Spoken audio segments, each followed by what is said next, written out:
Mitsubishi Expander, yan, automatic transmission, 2023 model, yan. So ito po ay ano lang to, chainsaw lang ginawa natin dito. So ang pinaka-issue nito, so ito pala guys ay 30,000 odometer na. So ang pinaka-issue nito kaya dinala dito sa atin, pina-check. Pag pinapaandar ng ating customer, may ano, nagbi-blink yung oil sign dito sa dashboard. So ang problema nito nung chinek natin, kasi kaka-change lang din ito eh. So kaka-change pa lang nito nung chinek natin yung langis, nung tinanggal ko yung dipstick, wala nang laman na langis, puro sludge ang nakikita natin. So ito ang nangyari. Yung laman ng expander usually 3.5, pero itong nakuha natin na langis, ito lang. So halos wala nga 100 ml to. Wala na. Yan, wala na 100 ml oh. Tapos tira mo sludge na oh. Tama, sludge na to. Oh, ayun na nga pumatak oh ng langis. So kaya pag nagpaandar si sir, nagbi-blink yung ano niya, yung oil sign doon, gawa nga wala nang laman to. Tapos puro sludge pa. So, hindi natin alam kung doon sa pinuntahan ni sir nag-change oil ba o hindi. Nakailang change oil ka doon sir? Nakadami? Doon ka 'di ba? Doon ka nagpapaalaga, no? Yung tinanong ko, pwedeng Ito, hindi sila nag-change oil simula nung kinuha mo to. Kasi ito na nangyari oh. Yung langis mo, sludge na. may ano sila, may papel na Tingnan mo to guys oh. 2023 model. Tapos ganito na nangyari, oh. Sludge na oh. Ito na yung langis mo sir, na natuyo.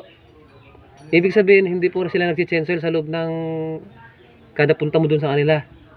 Yan oh. Paano nangyari to? Kung nag-change oil sila, hindi ganito mangyayari. Puro sludge. Kaya yung langis mo, yung bumaba, wala pang 100 ml. Oh? Lalabas, natutuyo na sir. Sludge na to sir.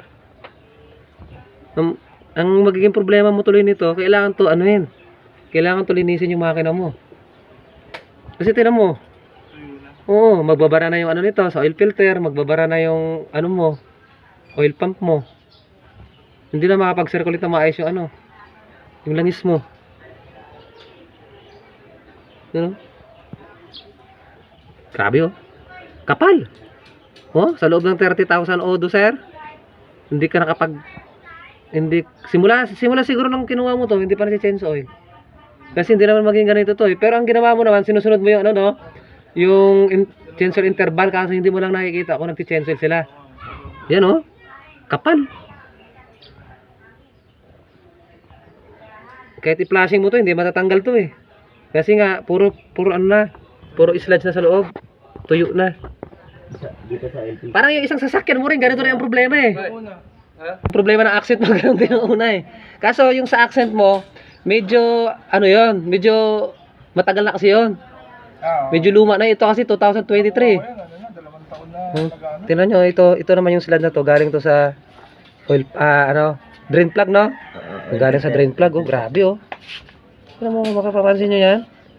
Chocolate 2023 model, talagang magugulat ka, ganito na nangyari.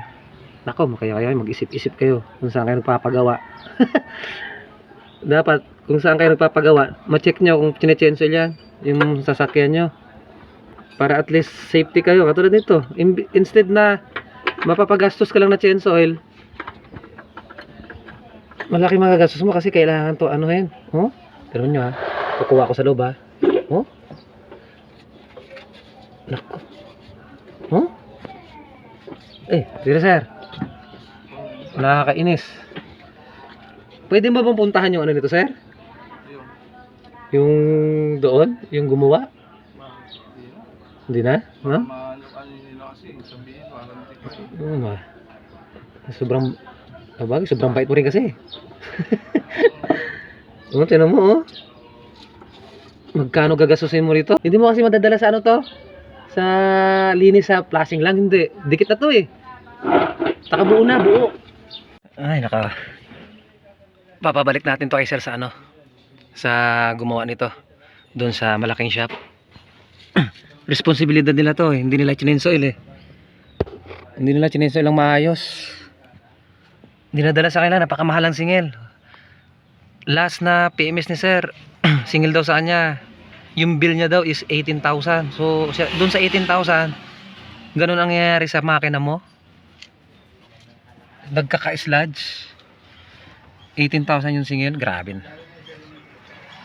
So, ito guys, papaano natin kay sir to. Papabalik natin to kay sir.